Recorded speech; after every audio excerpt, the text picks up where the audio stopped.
Good evening to all of you. एक बार फिर आप सभी लोगों का स्वागत है आपके अपने चैनल गौर फार्मा इनसाइट्स में। आज हम फिजिकल फार्मास्यूटिक्स फोर्थ सेम की जो है यूनिट थर्ड, जिसका नाम है कोर्स डिस्पर्सन, उसको स्टार्ट करने वाले हैं। राइट। अब अगर यूनिट की बात करें तो यूनिट के अंदर अपने को क्या क्या पढ़ना रहेगा। दो मेजरली टू पार्ट्स में जो है ये यूनिट कैटेगराइज की गई है। पार्ट वन जो है वो उसमें पूरा हमें सस्पेंशन के बारे में पढ़ना रहेगा, एंड पार्ट टू जो है उसमें पूरा हमें इमल्सन्स के बारे में पढ़ना होगा। पार्ट वन में ये देखिए, suspension, interfacial properties of suspended particle. Suspension में पार्टिकल का सेटलमेंट या बॉटम लेयर में जाके सेटलिंग हो जाना, उसके बारे में भी पढ़ना है। फ्लॉक्यूलेटेड और डीफ्लॉक्यूलेटेड जो टाइप ऑफ सस्पेंशन है, इन दोनों की फॉर्मुलेशंस के बारे में पढ़ना हमको इसमें पड़ेगा। राइट। तो ये सारी चीज़ें जो हैं हमें देखना होगा। और सेकेंड पार्ट में इमल्सन है और उसकी थ्योरी, इमल्सन से related micro emulsion and multiple emulsion, जो ये टाइप है इमल्सन के, इनके बारे में देखना होगा। इमल्सन की स्टेबिलिटी से संबंधित सारी चीज़ें, इनको प्रिजर्व कैसे किया जाए, यानी इनका स्टोरेज कैसे करना है। Rheological properties of emulsions and emulsion formulation by HLB method, specifically formulations की जो मेथड है इमल्सन्स की, उनके बारे में भी हमें पढ़ना होगा। ठीक है। तो ये सारी चीज़ें हमें यूनिट थर्ड में हमें कवर करनी है। ठीक है, तो चलिए जल्दी से कुछ बेसिक डेफिनेशंस जो है अब तक जो हमने पढ़ी उनको रिकॉल कर लेते हैं। डिस्पर्सन क्या होता है? डिस्पर्सन्स जो है किसी पार्टिकल्स का किसी भी एक मीडियम में क्या होना, सस्पेंडेड होना या डिस्पर्स होना, क्या कहलाता है? यही कहलाता है डिस्पर्सन।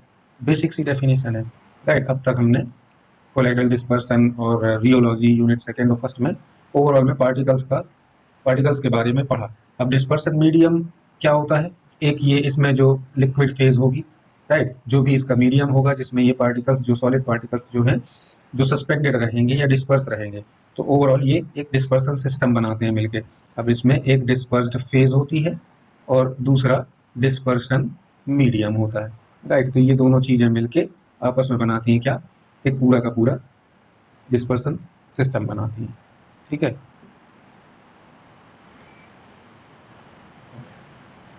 टाइप्स ऑफ डिस्पर्सन की अगर बात करें तो बेसिकली हमें पता है तीन प्रकार से: molecular dispersion, colloidal dispersion and course dispersion. तीनों में पार्टिकल साइज जो है वो लिखा हुआ है। इसमें अप टू 1 नैनोमीटर होती है मॉलिक्यूलर डिस्पर्सन में। कोलॉइडल में 1 नैनोमीटर से 1000 नैनोमीटर तक होती है। 1000 नैनोमीटर मतलब is equal to 1 mu M. Right. अब कोर्स डिस्पर्सन में 1 म्यू एम से लेके 100 म्यू एम तक की पार्टिकल साइज होती है। तो आगे देखें, होमोजेनस सॉल्यूशंस क्या कहलाते हैं? एक ऐसे प्रकार का एक मिक्सचर जहाँ पे सॉल्यूट जो है यूनिफॉर्मली डिस्ट्रीब्यूटेड होता है सॉल्वेंट के अंदर एट अ मॉलिकुलर लेवल, यानी मॉलिक्यूल्स के लेवल पे, यानी उसकी साइज जो है वो डिफाइन होगी, या तो नैनोमीटर की होगी या माइक्रोमीटर में होगी। तो इन ये जो है ये मॉलिकुलर साइज कहलाती है। राइट। इसी वजह से मॉलिकुलर डिस्पर्सन भी उसका नाम पड़ा। Resulting in a consistent composition and appearance through out the entire solution. अब यही सब जो है एक कॉम्पोजिशन और एक अपीयरेंस प्रोवाइड करवाता है एक ओवरऑल सॉल्यूशंस को। इसको होमोजेनस सॉल्यूशन कहते हैं। अब होमोजेनस का मतलब, ये होमो वर्ड का मतलब एक क्या अगर निकालें तो इसका मतलब होता है वन, है ना। होमोजेनस सॉल्यूशंस का मतलब ये होगा कि एक उसमें जो लिक्विड मीडियम होगा उसके अंदर कोई भी सॉलिड पार्टिकल्स जो मिक्स किया जाएगा वो कंप्लीटली क्या हो जाएगा, सॉल्युबलाइज हो जाएगा, डिस्पर्स मतलब डिसॉल्व हो जाएगा उसके अंदर। राइट। अगर ना हो तो फिर वो हेट्रोजेनस कहलाता है। ओके, नाउ कोर्स डिस्पर्सन जो यूनिट है, कोर्स डिस्पर्सन में जैसा कि अब तक हमने पढ़ा कि एक ऐसा टाइप का डिस्पर्सन जहाँ पे डिस्पर्स फेज जो है वो लार्जर पार्टिकल से मिलकर बनती है, near about 1 mu M to 100 mu M particle size होता है। क्लियरली विजिबल होते हैं, हम इसको डिस्टिंग्विश कर सकते हैं बड़ी आसानी से किसी भी डिस्पर्सन मीडियम में। राइट। और particle do not exhibit a uniform distribution, किसी भी एक स्पेसिफिक या यूनिफॉर्मली डिस्ट्रीब्यूटेड नहीं होते हैं पार्टिकल ओवरऑल मीडियम में। कोर्स डिस्पर्सन से रिलेटेड आप इनकी पार्टिकल साइज के अकॉर्डिंग इनको अलग अलग इमल्सन एंड सस्पेंशन दो कैटेगरी में डिवाइड कर सकते हैं। राइट ना, स्पेसिफिकली पार्टिकल साइज के अकॉर्डिंग इनसे मिला के, मतलब कोर्स डिस्पर्सन जो होगा वो सस्पेंशन के अंतर्गत भी आते हैं और इमल्सन के अंतर्गत भी आते हैं। ओके, नाउ अब जो इसका पार्ट वन है इस यूनिट का, सस्पेंशन, उसकी शुरुआत करते हैं। सस्पेंशन क्या है? एक मिक्सचर है जहाँ पे पार्टिकल्स जो हैं वो क्या होते हैं, एक मीडियम में, जो कि लिक्विड हो सकता है, गैसियस मीडियम हो सकता है, ऐसे भी किसी भी मीडियम में पार्टिकल्स जो हैं वो क्या होते हैं, सस्पेंडेड रहते हैं। राइट, डिस्पर्स्ड रहते हैं। और एक हेट्रोजेनस मिक्सचर टाइप का बनाते हैं। जैसा मैंने पहले भी बताया, अगर ये उसमें डिसॉल्व हो जाएं या सोल्यूबलाइज हो जाएं तो उस कंडीशन में ये एक ही फेज बचती है, तो उसको हम कहेंगे होमोजेनस। और अगर अलग अलग लेयर बनाए, अलग अलग फेजेस बनाए तो हेट्रोजेनस कहलाते हैं। तो सस्पेंशन एक बाईफेजिक लिक्विड डोजेस फॉर्म कहलाते हैं, इसीलिए ही कहलाते हैं क्योंकि इनमें दो या दो से अधिक फेजेस होती हैं। ठीक है, इसीलिए ये कहलाते हैं बाईफेजिक। ठीक है, तो ये सस्पेंशन की डेफिनेशन हो गई। अब इसके बाद देखें, suspension is normally biphasic solution, ये लिखा हुआ है normally biphasic solution, both phases visible and heterogeneous in nature. दोनों ही फेजेस जो होंगी वो विजिबल होंगी, यानी सॉलिड पार्टिकल्स की जो फेज होगी वो भी, और लिक्विड का जो मीडियम होगा या फिर ये गैस भी हो सकता है, राइट। तो ये दोनों ही क्या होंगे, क्लियरली विजिबल होंगे। अब सस्पेंशन में देखें, लेस देन 1 म्यूएम अगर पार्टिकल साइज है तो उस प्रकार का सस्पेंशन कोलॉइडल सस्पेंशन कहलाएगा। अगर पार्टिकल की साइज मोर देन 1 म्यूएम है तो फिर उस प्रकार का सस्पेंशन कोर्स सस्पेंशन कहलाएगा। ओके, तो अब आगे देखते हैं हम सस्पेंशंस की आइडियल प्रॉपर्टी क्या है। असल मायने में एक सस्पेंशन आइडियल सस्पेंशन किन हालातों में कहलाएगा, तो क्या क्या उसमें होनी चाहिए quality. Uniform dispersion of solid particle in the liquid medium, uniformly disperse होने चाहिए पार्टिकल, और maintain the particle dispersion without settling और एग्लोमेरेटिंग, यानी स्टेबल होना चाहिए सस्पेंशन, तभी तो खासतौर पे सस्पेंशन कहलाएगा वो। मतलब उसको पार्टिकल्स जो है वो बॉटम लेयर पे सेटल डाउन नहीं होने चाहिए इजिली। रीडिस्पर्सिबिलिटी अच्छी होनी चाहिए, अगर एनी हाउ हो भी जाए सेटल तो उनको अपन उठा के और क्या करें, उनको बॉटल को इजिली शेक करें तो वो क्या हो जाए, रीडिस्पर्स्ड हो जाए इजिली, है ना। उनके प्रेसिपिटेट टाइप के ना बने या फिर वो केक टाइप का ना बनाए, बॉटम लेयर पे जाके इजिली रीडिस्पर्स्ड हो जाए।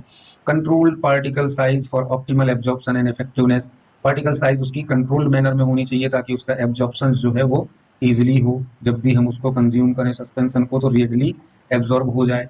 Right, enhance taste and mouth feel for better patient compliance, palatability, patient compliance अच्छा होना चाहिए, टेस्ट वाइज अच्छा होना चाहिए ताकि इजिली कंज्यूम किया जा सके। तो ये कुछ आइडियल प्रॉपर्टीज हैं सस्पेंशन की। अब नेक्स्ट चीज है interfacial properties of suspended particle. अब देखिए, जैसा कि अभी तक बताया कि सस्पेंशन जो है एक बाईफेजिक लिक्विड डोजेस फॉर्म है, यानी इसके अंदर दो या दो से अधिक फेजेस होंगी। तो बाईफेजिक मतलब दो फेज हैं, एक तो हो गई लिक्विड या फिर गैस फेजेस जो इसको हम मीडियम कह सकते हैं, और दूसरी हो गई ये कौन सी, सॉलिड पार्टिकल फेजेस, है ना। तो ये इन दोनों के बीच में एक, इस सॉलिड पार्टिकल और इस एक लिक्विड मीडियम के बीच में जो ये एक फेज बन रही है इसको कहते हैं इंटरफेस, इसको ही हम कहते हैं इंटरफेस, राइट। और इनके इन दोनों के बीच में लगने वाली टेंशन को हम इंटरफेशियल टेंशन के नाम से जानते हैं। तो अब इन पार्टिकल्स के और लिक्विड मीडियम के बीच में जो इंटरफेशियल प्रॉपर्टीज पाई जाती हैं उनके बारे में हमें पढ़ना है कि वो क्या क्या इम्पैक्ट करती हैं किसी भी सस्पेंशन में।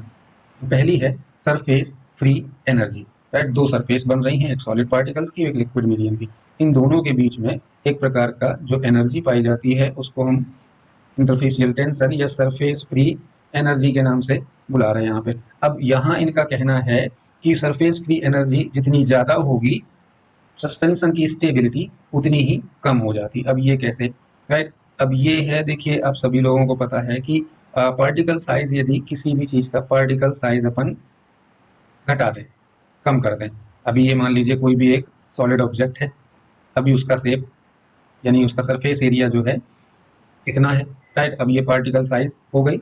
अब इसको अपन ने क्या किया, छोटे छोटे टुकड़ों में कट कर दिया, छोटे छोटे पीसेस में अपन ने इसको डिवाइड कर दिया और फिर इसको रख दिया, राइट। अब इतने पार्टिकल्स में अपन ने इसको तोड़ दिया, तो अभी हम देखें इसका सरफेस एरिया जो है वो पहले की अपेक्षा क्या हुआ, बढ़ गया। पहले इतना था ये सरफेस एरिया, अब जो है वो बढ़ गया। तो यहाँ से हमें एक बात समझ में आई कि अगर पार्टिकल साइज हम डिक्रीज कर दें, बड़े से छोटा कर दें, तो अल्टीमेटली बढ़ जाता है क्या, सरफेस एरिया बढ़ जाता है। ठीक है, अब सरफेस एरिया बढ़ने के साथ साथ, सरफेस एरिया बढ़ता है तो साथ में बढ़ती है क्या, सरफेस फ्री एनर्जी बढ़ जाती है। और सरफेस फ्री एनर्जी बढ़ती है, उसके कारण से स्टेबिलिटी जो है वो पार्टिकल्स की डाउन होने लगती है, सस्पेंशन की स्टेबिलिटी जो है वो कम हो जाती है, यानी सस्पेंशन जो है अनस्टेबल हो जाते हैं। कैसे, अब उनके बीच की सरफेस फ्री एनर्जी बढ़ेगी तो पार्टिकल्स जो है वो नीचे जाके सेटल डाउन होने लगेंगे। रेडली नीचे जाके जो है वो बॉटम लेयर पे क्या होने लगेंगे, इकट्ठे होने लगेंगे। तो सेटलिंग रेट ऑफ सेटलमेंट जो है वो बढ़ जाती है, सरफेस फ्री एनर्जी बढ़ती है, तो रेट ऑफ सेडिमेंटेशन बढ़ जाती है साथ साथ में, ठीक है। और रेट ऑफ सेडिमेंटेशन बढ़ेगी तो पार्टिकल्स उतनी जल्दी नीचे जाके सेडिमेंट हो जाएंगे, और जिससे रिजल्ट के तौर पर मिलेगी अनस्टेबिलिटी ऑफ द सस्पेंशन। तो ये एक ओवरऑल पूरा कनेक्टिंग लिंक बनती पार्टिकल के साइज के ऊपर। तो ये सरफेस फ्री एनर्जी का कॉन्सेप्ट जो है वो कहीं ना कहीं हम पार्टिकल साइज से स्टार्ट करें तब इसको समझ सकते हैं, राइट। एक बार फिर से हम इसको समझने के लिए दोहरा लेते हैं कि पार्टिकल साइज अगर हम डिक्रीज करते हैं तो इंक्रीज होता है surface area, right. Surface area increase होता है तो साथ में बढ़ती सरफेस फ्री एनर्जी इंक्रीज हुई, सरफेस फ्री एनर्जी इंक्रीज होती है तो उससे बढ़ती है रेट ऑफ सेडिमेंटेशन। अब रेट ऑफ सेडिमेंटेशन बढ़ती है तो सस्पेंशन की स्टेबिलिटी जो है, जितनी ज़्यादा रेट ऑफ सेडिमेंटेशन होगी उतनी ही कम सस्पेंशन की स्टेबिलिटी होगी, राइट। तो ये डायरेक्ट सिनेरियो इन्होंने डायरेक्ट कोरिलेशन लिखा हुआ है यहाँ पे नोट्स में, ठीक है। तो due to excess surface free energy particles become highly energetic and tend to aggregate itself and resulting in formation of compact cake. अब एनर्जी इनके बीच में बढ़ जाती है तो पार्टिकल्स जो है वो हाईली एनर्जेटिक्स हो जाते हैं और वो एग्रीगेट होने लगते हैं, अपने आप में एक दूसरे के साथ जुड़ने लगते हैं, और ये चीज जो है वो कॉम्पैक्ट केक का फॉर्मेशन करती है। अब इन चीज को साबित करने के लिए, क्योंकि ये सारी चीजें कहीं ना कहीं किससे रिलेटेड हैं, ग्रेविटी से रिलेटेड है, राइट। ग्रेविटी जितनी ज्यादा होगी उतनी ही तेजी से जो है वो पार्टिकल नीचे की ओर सेटल होंगे ग्रेविटी से अट्रैक्ट होके, ठीक है। तो ग्रेविटी से संबंधित एक ये इक्वेशन दी गई, delta G is equal to gamma solid and liquid, दो सरफेस हैं, दो इंटरफेस हैं, ठीक है, इनटू डेल्टा ए जो कि ये एरिया है, ठीक है, इसका पार्टिकल का, ठीक है। तो ये एक इक्वेशन दी गई, by using wetting agent and surfactant we can reduce the surface free energy. हम सरफेस फ्री एनर्जी अगर बढ़ती है तो उसको कम करने के लिए हम क्या क्या मिला सकते हैं, वेटिंग एजेंट भी डाल सकते हैं सस्पेंशन में, और दूसरा क्या, किसी भी प्रकार का कोई सर्फेक्टेंट का इस्तेमाल कर सकते हैं जिससे हम अल्टीमेटली सरफेस फ्री एनर्जी को क्या करें, डिक्रीज कर सकते हैं। एग्जाम्पल के लिए पॉलीसॉर्बेट 80, ट्विन 80 एक्सेट्रा, ये सभी सर्फेक्टेंट एंड वेटिंग एजेंट दोनों का फंक्शन करते हैं, ठीक है। चलिए आगे देखें। सेकेंड इंटरफेशियल प्रॉपर्टी है formation of double electric layer. ये थोड़ा टाइपो एरर है, I thought double electric layer होना चाहिए यहाँ पे, formation of double electric layer. तो अब इसमें क्या होता है, अब इसमें ये होता है कि पार्टिकल्स के ऊपर, देखिए ये डायग्राम में समझाया भी गया है, यहाँ डायरेक्ट देखते हैं अपन। इसमें क्या होता है कि सस्पेंशन में मौजूद कोई भी एक पार्टिकल्स, राइट, ये पार्टिकल है जो कि नेगेटिवली चार्ज है। अब इस पे क्या होता है कि क्या करवाते हैं अपन, इसकी जब स्टेबिलिटी जो है अगर रिड्यूस होने लगती है तो उसको वापस रीगेन करने के लिए हम इसमें कोई भी प्रकार का इलेक्ट्रोलाइटिक सॉल्यूशंस जो है वो मिला देते हैं, राइट, जो कि आयंस कंटेन करता है अपने आप में। इलेक्ट्रोलाइटिक सॉल्यूशंस, इसमें इलेक्ट्रोलाइट में मैग्नीशियम, कैल्शियम, सोडियम, क्लोरीन, ऐसे कई सारे आयंस जो है होते हैं, क्योंकि अपने आप में कुछ ना कुछ चार्जेस कंटेन करके रखते हैं, या तो प्लस या फिर माइनस। तो इस इलेक्ट्रोलाइटिक सॉल्यूशन से मिलाने से अब पार्टिकल्स जो कि नेगेटिवली चार्ज होता है उसके चारों ओर क्या नेगेटिव चार्ज है अगर, तो वो अट्रैक्ट करता है किसको, इलेक्ट्रोलाइट्स में मौजूद आयंस में से धन आयंस को, कैटायंस को अट्रैक्ट करता है, जो कि इसके चारों तरफ अटैच होकर एक लेयर बना लेते हैं। एंड अल्टीमेटली फिर बाद में ये जो कैटायंस है, ये पॉजिटिव आयंस जो हैं, ये फिर किसको अट्रैक्ट करते हैं, ये अल्टीमेटली किसको अट्रैक्ट करते हैं, ये नेगेटिव आयंस को अट्रैक्ट करने लगते हैं, है ना। ये इनके ऊपर आके अगेन नेगेटिव आयंस की लेयर बनने लग जाती है चारों तरफ से। इस तरीके से ये एक लेयर के बाद बनती रहती है। ये देखिए एक नेगेटिव आयन था, उसके चारों तरफ ये बनी पॉजिटिव आयन की लेयर, फिर इन्होंने नेगेटिव को अट्रैक्ट किया, राइट, ये बन गई, फिर इसके बाद ये पॉजिटिव बन गई। इस तरीके से ये पार्टिकल्स के ऊपर लेयर बनती रहती हैं और ऐसे बहुत सारे पार्टिकल्स बन जाते हैं। तो अब इसमें क्या होता है, आपस में सेम चार्जेस जो हैं, सबसे ऊपर अगर पॉजिटिव है तो इसमें भी सबसे ऊपर पॉजिटिव होगा। अब सेम चार्जेस जो हैं वो एक दूसरे को क्या करने लगते हैं, रिपल्स करने लगते हैं, है ना। इनमें होता है क्या, रिपल्सन होने लगता है, रिपेल करने लगते हैं एक दूसरे को। इस कारण से इनमें जो है वो एनर्जी इंक्रीज हो जाती है पार्टिकल्स के बीच में, और ये जो है वो सस्पेंडेड बने रहते हैं, यानी एक दूसरे से दूर भागते हैं, तितर बितर होकर भागने लगते हैं, और ये डिस्पर्स्ड बने रहते हैं, री डिस्पर्सन इनका इजिली हो जाता है। और जब ये बढ़ जाता है तो साथ में इंक्रीज हो जाती है क्या, स्टेबिलिटी भी इंक्रीज हो जाती है सस्पेंशन की। ठीक है, तो ये एक formation of double electric layer जो है एक अच्छा तरीका है उसको रीडिस्पर्स करने का या फिर उसकी स्टेबिलिटी को इन्हांस करने का सस्पेंशन की। ओके, नेक्स्ट चीज है सेटलिंग ऑफ सस्पेंशन। सेटलिंग मतलब समझ रहे, रेट ऑफ सेडिमेंटेशन को ही सेटलिंग कहते हैं। तो इस रेट ऑफ सेडिमेंटेशन से संबंधित जो है कुछ कॉमन फैक्टर्स हैं, जैसे particle size, density, concentration, viscosity of the medium. ये सभी जो है वो रिस्पॉन्सिबल होते हैं, या ये डायरेक्टली प्रोपोर्शनल कह लो, ये सब फैक्टर्स जो हैं ये रिस्पॉन्सिबल होते हैं रेट ऑफ सेडिमेंटेशन के लिए। कि रेट ऑफ सेडिमेंटेशन कितनी ज़्यादा होगी कितनी कम होगी उसके लिए डिपेंड करते हैं। खासतौर पे कुछ प्रोबेबल रीजन जो है वो पार्टिकल साइज है, जितना बड़ा होगा रेट ऑफ सेडिमेंटेशन उतनी ज़्यादा होगी। फिर डेंसिटी उसकी जितनी ज़्यादा होगी, पार्टिकल साइज जितना बड़ा होगा उतना ही ज़्यादा उसका मास होगा, जितना मास होगा उतनी ज़्यादा उसकी डेंसिटी होगी। तो ये भी एक रीज़न है, राइट। और दूसरा है विस्कोसिटी मीडियम की। ठीक है, जितना ज़्यादा विस्कस होगा पार्टिकल्स उतना स्लोली सेडिमेंट होगा, राइट। जैसे कि आप एग्जांपल के तौर पे ये देख सकते हैं, ये दो बीकर हैं, एक में वाटर है और एक में क्या है, हनी है। इन दोनों के ऊपर अगर हम एक सिक्का रखें तो हनी वाले बीकर का सिक्का जो है वो ज़्यादा देरी से, ये ज़्यादा टाइम लेगा। ठीक है, इसमें जो है टाइम वो ज़्यादा लगेगा बॉटम लेयर पे पहुंचने पर, और इसका सिक्का जो है वो बहुत ही कम समय में बॉटम लेयर पे पहुंच जाएगा। तो ये है रेट ऑफ सेडिमेंटेशन, राइट। तो इस तरीके से विस्कोसिटी जितनी ज़्यादा होगी रेट ऑफ सेडिमेंटेशन उतना कम होता है। तो इन सारी चीज़ों को, रेट ऑफ सेडिमेंटेशन को कैलकुलेट करने के लिए स्टोक्स लॉ का इस्तेमाल किया जाता है। स्टोक्स ने एक लॉ दिया जो कि जिसके थ्रू हम रेट ऑफ सेडिमेंटेशन को निकाल सकते हैं, जो कि है रेट ऑफ सेडिमेंटेशन, जिसको वी से डिनोट करते हैं, is equal to D square, जो कि क्या है, डी क्या है, पार्टिकल्स का डायामीटर है, rho s minus rho l solid की डेंसिटी और लिक्विड की डेंसिटी, दो फेजेस हैं सस्पेंशन में तो दोनों की density. G is for gravity constant and eta जो है वो विस्कोसिटी है मीडियम की, वो कितनी होगी, राइट। अब विस्कोसिटी को 18 टाइम्स ग्रेटर करके इन्होंने 18 ईटा करके यहाँ फॉर्मूले में लिखा हुआ है।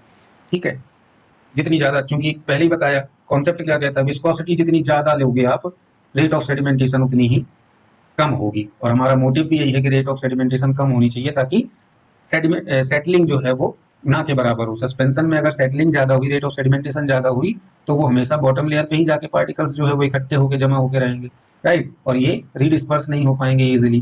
तो ये इस वजह से अपन को स्टेबिलिटी जो है वो बढ़ा के रखनी है ना सस्पेंशन की।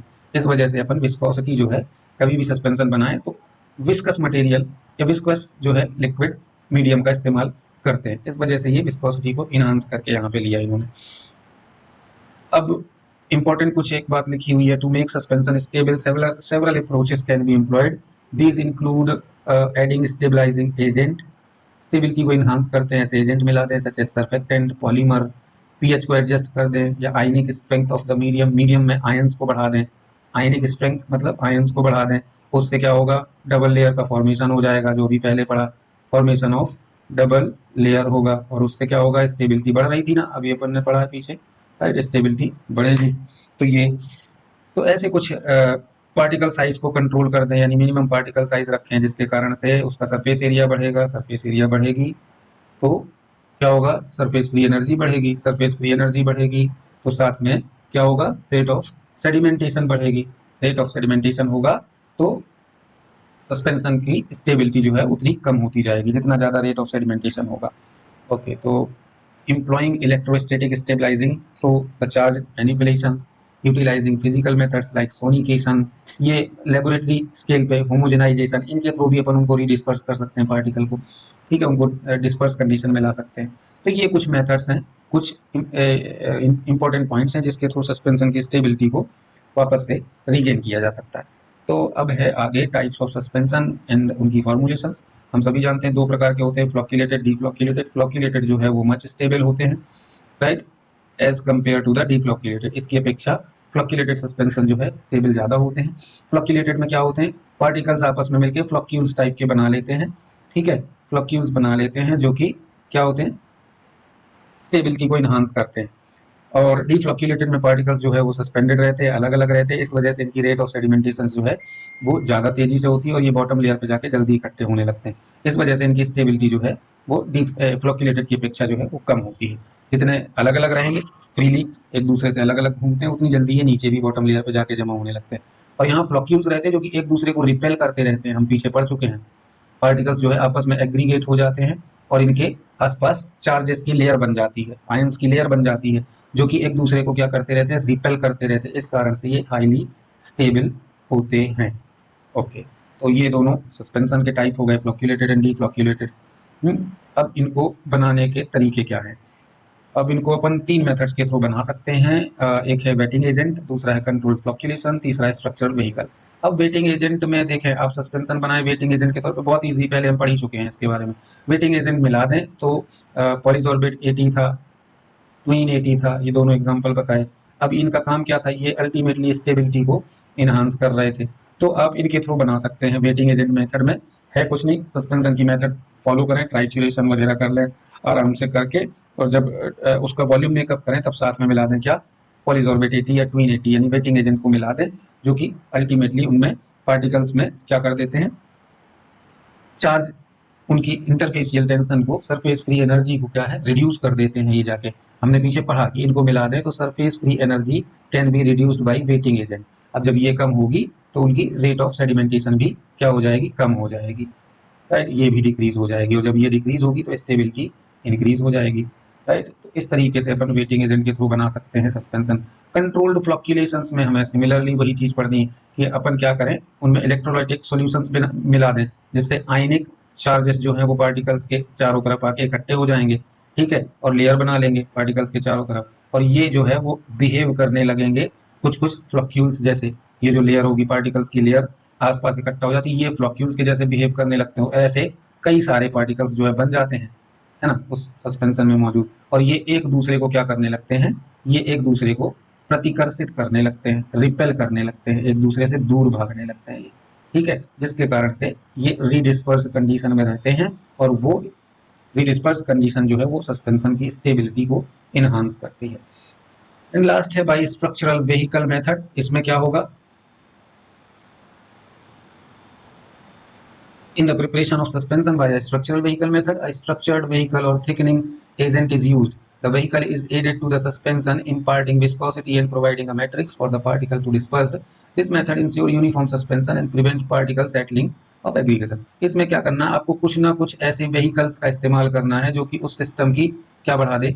विस्कोसिटी बढ़ा दे। और शुरुआत से हम पढ़ते चले आ रहे हैं कि विस्कोसिटी जितनी ज्यादा होगी उतनी ही कम होगी क्या? Rate of sedimentation. Rate of sedimentation मैंने बताया हनी का एग्जांपल, कि अगर किसी भी बीकर में शहद भरा हुआ है और उसमें कोई भी चीज आप डालें तो वो उतनी ही स्पीड से, मतलब उतनी कम स्पीड से नीचे जाएगा। क्यों? क्योंकि ये विस्कस है, ये गाढ़ा है, राइट? इसकी कंपैरिजन में अगर आप वाटर ले लें, इसमें वाटर ले लें, राइट, यहाँ वाटर है, अब इसमें अगर अपन कोई चीज डिप करें तो ये तुरंत नीचे जाके यहाँ बॉटम लेयर पे इकट्ठा हो जाएगा, जमा हो जाएगा। क्यों? क्योंकि इसकी विस्कोसिटी जो है as compared to the honey कम है, हनी की अपेक्षा इसकी विस्कोसिटी जो है वो बहुत कम है। तो ये था ओवरऑल आज का सस्पेंशन वाला पार्ट, ठीक है। अब इसके बाद हम अगले वीडियो में इमल्सन का पूरा पोर्शन डिस्कस करेंगे। कुछ खास ज़्यादा बड़ी यूनिट है नहीं, अभी हमने इसको डिस्कस किया सस्पेंशन वाले पोर्शन को। और एग्जाम से पहले मैं आप सभी लोगों के लिए 5 यूनिट से मिला के इंपॉर्टेंट क्वेश्चंस का भी एक वीडियो लाऊंगा, जिसको आप अच्छे से तैयार करके एग्जाम में जा सकते हैं और अच्छे से अपनी प्रिपरेशन कर सकते हैं, ठीक है। ये एग्जांपल देखिए, टूथपेस्ट का स्ट्रक्चरल व्हीकल मेथड के थ्रू टूथपेस्ट का फॉर्मुलेशन किया जाता है, जो कि सस्पेंशन का ही एक एग्जांपल है। तो ये नोट्स में जो है वो सारी डिटेल आपको मिलेगी। आप लोग, उम्मीद करता हूँ, इनको पढ़ेंगे और अच्छे से तैयारी करेंगे। चलिए मिलते हैं अगले वीडियो में, तब तक के लिए नमस्कार, good night, and thank you so much for supporting me. If you are new in the video then please subscribe and share this video as much as possible. Okay, thank you, bye bye.